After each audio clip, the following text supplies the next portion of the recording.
Welcome back to the 2024 Big Sky Conference Kickoff Media Day. Welcome back to Big Sky Kickoff Weekend. I am Megan Robinson, joined by a couple of Bobcats, but you wouldn't know it. They look like a couple of Cowboys. Brody Grebe, Marcus Wehr from Montana State. Guys, how are you feeling headed into 2024? Feeling great. Been working hard this offseason, ready to hit the ground running and do some damage this year. Yeah, really excited and ready to compete with a lot of good teams. So, Marcus, you're a sixth-year senior this year. What made you want to come back for another go? Yeah, just that taste last year, that loss. I just knew I had to come back, and I wanted to compete for a national championship. And we're just trying to go 1-0 every week. So that's our goal.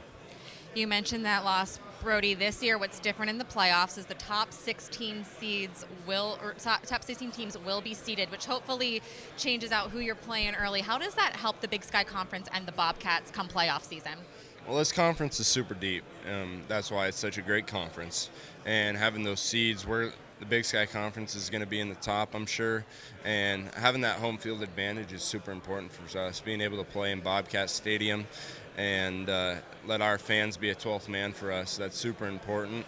And we have the best fans in the country. Talking about the best fans in the country, of course, there's no place like home. Marcus, where's the most hostile, besides the obvious choice, we won't talk about Montana, where is the hardest environment or the rowdiest environment to play in other than Bobcat Stadium? I'd probably say Idaho. Just that dome, everything echoes in there.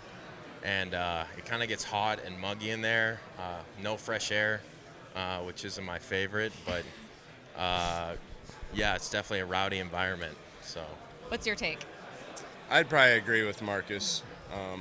It's pretty loud in there, like he was saying. It echoes. And they had a pretty good fan base in there for our game.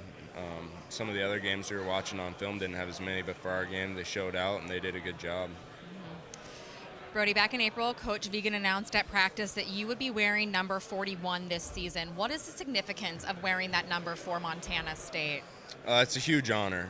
Being able to represent the state of Montana, being able to represent myself and my family, the rest of the Montana guys on this team that have been working their tails off, coming from maybe a walk-on or a guy that's on a partial scholarship, to represent them and show them how important they are. And Montanans make up almost half of this team, and we're the pride and joy of this team. We bring the fans along with us, and just be able to represent the guys on this team from Montana and the state of Montana gives me a lot of pride.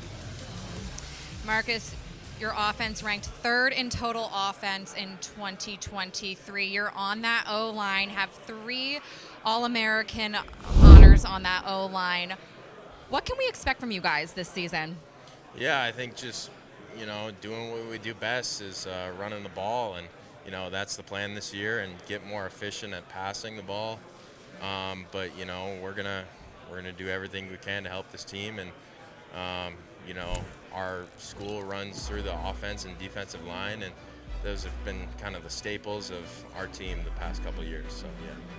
Brody, you grew up a Bobcats fan, as you've said. Both of you are native to Montana. What's it like playing for the team you grew up watching? I mean, I idolized the Bobcats. I looked at those guys growing up, and I wanted to be like them.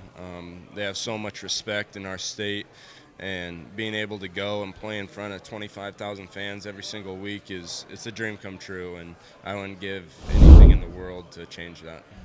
Marcus, you did not grow up a Bobcats fan. You were fans of that team we will not name right this second. Yep. We'll talk to them later and talk about them later. How did you become a Bobcat? It was probably the Miracle Missoula. That game, I was playing in my state championship game in Hamilton that we won. And, I was getting recruited by both schools. And, they were down, I think, 20 at halftime. And I kind of watched those highlights, and I was like, this team came back from this deficit. They said, in the second half, they said, this isn't us.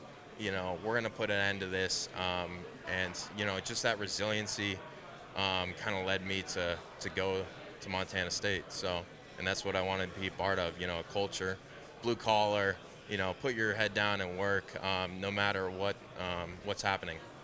Awesome. Guys, thank you so much. Appreciate your time. You guys play week 0, so we are 33 days away from game 1. Can't wait to see you both out there this fall. Coming up right after this break, we are joined by Northern Colorado head coach Ed Lamb.